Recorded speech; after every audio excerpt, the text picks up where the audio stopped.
Hi viewers, Binas kitchen ক্রিয়েশনসে আপনাদের স্বাগতম।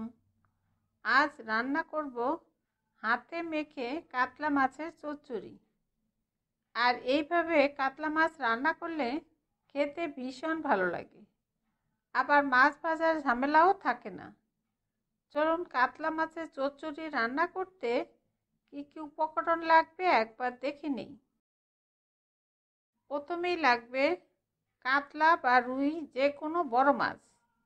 দেখুন মাছগুলো ধুয়ে ছোট ছোট টুকরা করে কেটে নিয়েছি। এতে মাছের মধ্যে মশলা ভালোভাবে ঢুকবে। আর রয়েছে একটা আলু কুচি করে কাটা, আর আধা কাপ পরিমাণ বেগুন কুচি করে কেটে নিয়েছি। এখন মাছগুলো কড়াইতে সরাসরি মেখে নিব। প্রথমেই দিব মাছগুলো,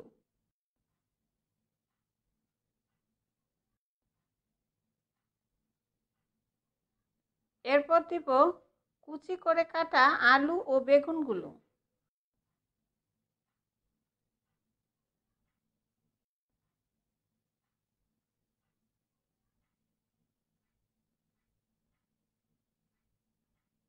আর দিব 2টা পেঁয়াজ কুচি, 3-4 কোয়া রসুন কুচি, 1 চা চামচ আদা রসুন বাটা, আধা চা চামচ মরিচ বাটা,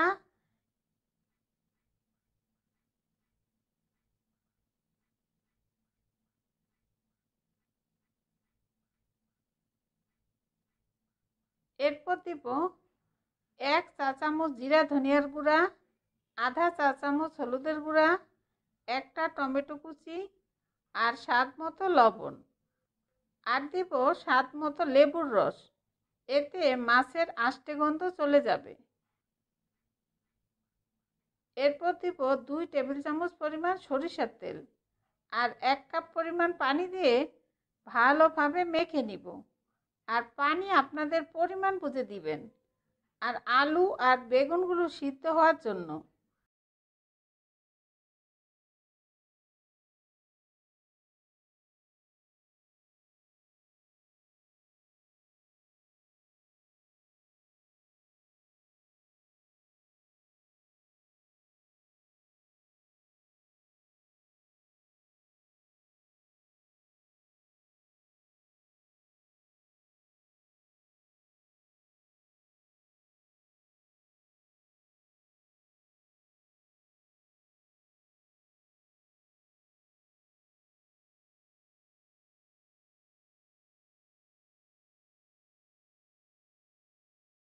এখন মাছের কড়াইটা চুলার উপরে বসিয়ে ঢেকে 5 মিনিট অপেক্ষা করব, আলু ও বেগুনগুলো সিদ্ধ হওয়া পর্যন্ত।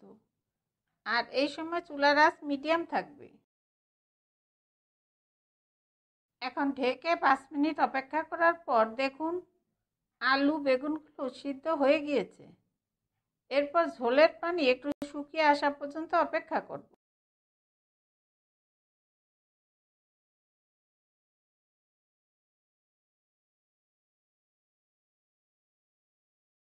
এখন দেখুন ঝোলের পানি শুকিয়ে তেল ছাড়ছে।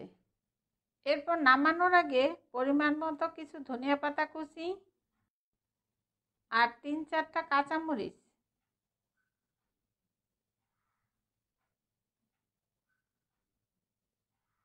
আর 1 টেবিল চামচ পরিমাণ কাঁচা সরিষার তেল উপরে দিয়ে হালকাভাবে একটু নেড়ে দিব। এরপর চুলা বন্ধ করে এইভাবেই চুলার উপরে আরও 5 মিনিট রেখে দিব। এরপর পরিবেশন করব।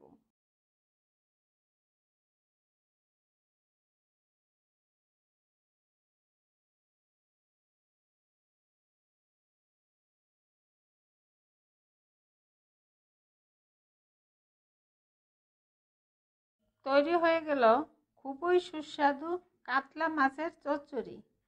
এইভাবে বাড়িতে অবশ্যই তৈরি করে খেয়ে দেখবেন। আপনাদের সুবিধার্থে সব উপকরণ ও তার পরিমাণ আমি ডিসক্রিপশনে দিয়ে দিব। আর এই রেসিপিটা আপনাদের কেমন লাগলো আমাকে কমেন্টসে জানাবেন। আর ভালো লাগলে অবশ্যই একটা লাইক দিবেন। আর নতুন বন্ধু হলে সাবস্ক্রাইব করার জন্য অনুরোধ রইল। আমার ভিডিওগুলো দেখার জন্য আপনাদের সবাইকে অনেক অনেক ধন্যবাদ।